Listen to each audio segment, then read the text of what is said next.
Aristócles. Esse era o verdadeiro nome de Platão. Seu apelido, Platão, foi criado por consequência de seu porte físico, pois a variante grega Platon significa ombros largos, omoplatas largas, característica marcante do pensador grego. Platão, filho de uma família aristocrática, nasceu em Atenas no ano de 428 a.C. e morreu em 348 a.C.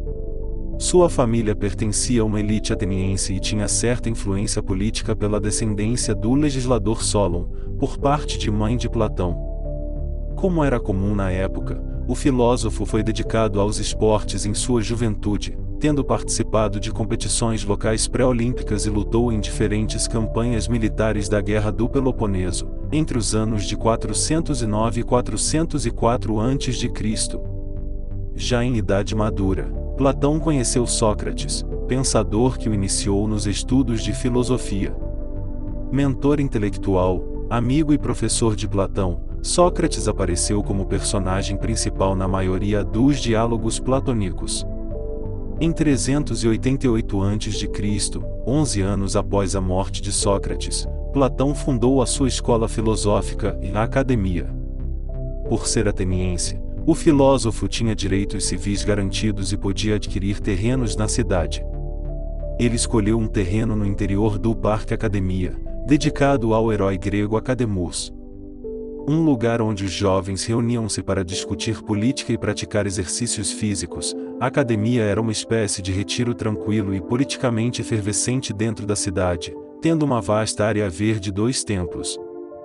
Platão era um racionalista, realista, idealista e dualista, e a ele têm sido associadas muitas das ideias que inspiraram essas filosofias mais tarde. Foi o inovador do diálogo escrito e das formas dialéticas da filosofia. Platão também parece ter sido o fundador da filosofia política ocidental. Sua mais famosa contribuição leva seu nome, platonismo, também ambiguamente chamado de realismo platônico ou idealismo platônico.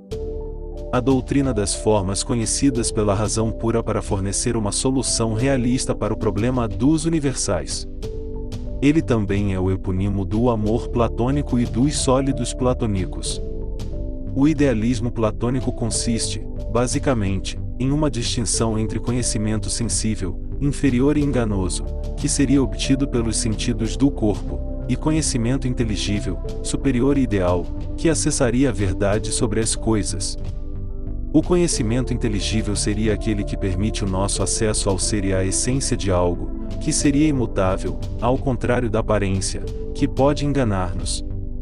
O conhecimento inteligível estaria no mundo das ideias e das formas, enquanto o conhecimento sensível estaria em nossa realidade material. O mundo das ideias ou das formas, que deve ser escrito com letra maiúscula, seria a realidade intelectual, verdadeira, eterna e imutável, que pode ser acessada apenas por meio da capacidade racional do ser humano. Nessa instância, estariam as essências das coisas, os conceitos, as ideias fixas e imutáveis que descrevem essencialmente cada ser ou objeto existente. Já o mundo sensível seria a realidade com a qual nos defrontamos em nosso mundo prático, que experimentamos. Essa realidade sensível é ilusória e enganadora, pois, para usar um jargão popular no qual Platão inspirava-se, as aparências enganam. A maior parte dos escritos de Platão é composta pelos diálogos socráticos, em que o seu mestre, Sócrates, é a figura central. Em geral, os diálogos falam sobre um determinado tema, mas sem grandes delimitações ou especificações, podendo falar sobre outros assuntos. Algumas curiosidades. Temos conhecimento, hoje, de 35 diálogos deixados por Platão.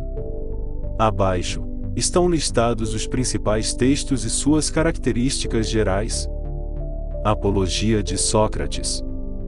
Escrito após a morte de Sócrates, o texto narra os últimos momentos do mestre de Platão, quando foi acusado de corrupção da juventude de Atenas, julgado e condenado à morte. Laques. Ou da coragem, o livro traz uma nova concepção de coragem ao cidadão grego, antes habituado à concepção heróica relacionada a Aquiles e Ulisses, por exemplo. Agora, a concepção de heroísmo ganha uma conotação de ação moralmente equilibrada e justa. Hípias menor. Diálogo em que são tratadas as noções de verdade, mentira e justiça. Hípias maior. Nesse texto, Platão expõe as suas concepções sobre o belo e as artes. Górgias.